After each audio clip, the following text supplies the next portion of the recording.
in rural Australia got interested in learning Chinese? Well, there are two reasons for that. Here's the first of them. That's Betsy the cow.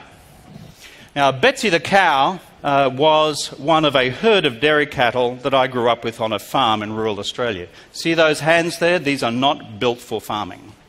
So very early on I discovered that in fact working in a farm was not designed for me, and China was a very safe remove from any career in Australian farm life. Here's the second reason. That's my mum. Anyone here ever listen to what their mum told them to do? Anyone ever do what their mum told them to do? I rarely did.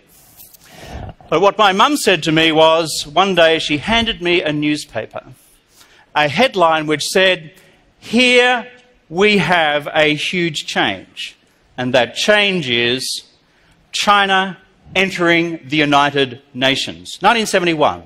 I had just turned 14 years of age, and she handed me this headline. And she said, "Understand this, learn this, because it's going to affect your future." So being a very good student of history, I decided that the best thing for me to do was, in fact, to go off and learn Chinese. The great thing about learning Chinese is that your Chinese teacher gives you a new name. And so they gave me this name, Ke, which means to overcome, or to conquer, and Wen.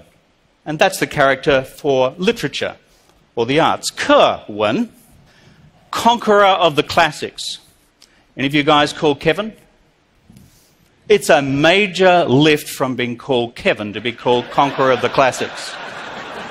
I've been called Kevin all my life. Have you been called Kevin all your life? Would you prefer to be called conqueror of the classics? And so I went off after that and joined the Australian Foreign Service, but here is where pride, before pride, there always comes a fall. So there I am in the embassy in Beijing, off to the Great Hall of the People with our ambassador who had asked me to interpret for his first meeting in the Great Hall of the People.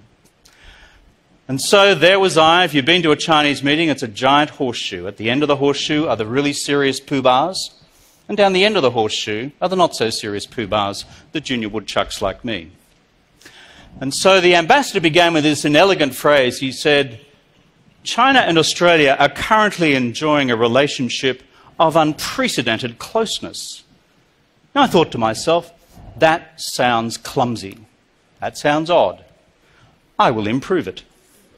Note to file, never do that. It needed to be a little more elegant, a little more classical. So I rendered it as follows. 澳中关系最近处于高潮关系.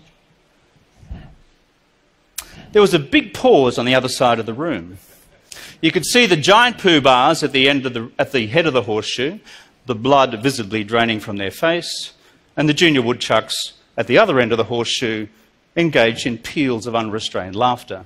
Because when I rendered his sentence, Australia and China are enjoying a relationship of unprecedented closeness, in fact what I said was that Australia and China were now experiencing fantastic orgasm.